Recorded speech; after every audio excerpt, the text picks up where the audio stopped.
कपड्याच्या आहेराची प्रथा बंद करा। साडी, पातळ, टॉवेल, टोपी, फेटे, उपरणं, शाल ह्या आहेर प्रथा आता बंद करायला हव्यात।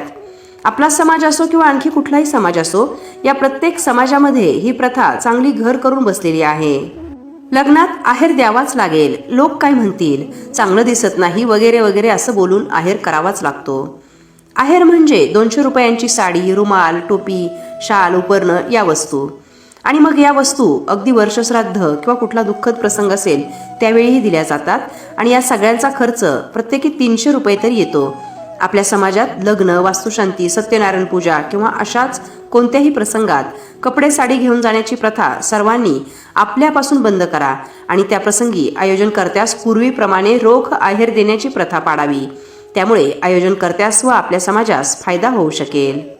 आपण कोणत्याही प्रसंगी 100, 200, 1000 रुपयेपर्यंतचे कपडे आहेर म्हणून करतो, परंतु ते कपडे कुणीच वापरत नाही। आहेर स्वीकारणारे हे कपडे पेट्या किंवा कपाट भरून ठेवतात आणि पुढच्या प्रसंगी लेनदेनामध्ये तेच वापरतात। अशा प्रकारे वेळ व पैशाची बर्बादी तर होतेच, शिवाय कोणालाच काहीच मिळत नाही। जर आपण कपडे साडी याऐवजी रोख आहेर दिला तर लग्न किंवा कार्यक्रम करणाऱ्याला ती रक्कम उपयोगी येईल आणि त्यांना एक प्रकारे मदत केल्यासारखं होईल। आज आपल्या समाजात बरेचसे गरीब परिवार आहेत, त्यांना तर याचा खूप फायदा होईल।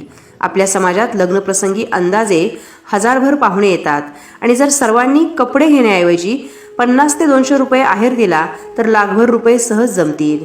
कार्यक्रमात रोख पैसे स्वरूपात देणं शक्य नसेल किंवा ती व्यक्ती लाजून घेत नसेल तर गुगल पे, फोन पे करून सुद्धा आपण त्यांना आर्थिक मदत करू शकतो। आता आपण सांगा की आयोजनकर्त्यास त्वरित किती मदत मिळेल व तो पैसा लगेच त्याच्या कामी येऊ शकेल। त्यामुळे आपल्या समाजात कुणालाही लग्नप्रसंगी पैशांची अडचण आल्यास ती दूर होईल। तीच रक्कम आपण साडी किंवा कपड्यांच्या दुकानात येऊन व्यापाऱ्यांचा गल्ला भरतो आणि तेच व्यापारी आता आपली शेती विकत घेत आहेत। ती रक्कम समाजाच्याच लोकांनी वापरली तर समाजाचा पैसा समाजातच राहील आणि गरीब परिवार कर्जातून मुक्त होईल। आपल्या समाजातील महाअनुभवांना, खास करून महिलांना अनुरोध आहे की ही प्रथा बंद करावी। आपल्या घरापासूनच याची सुरुवात करावी।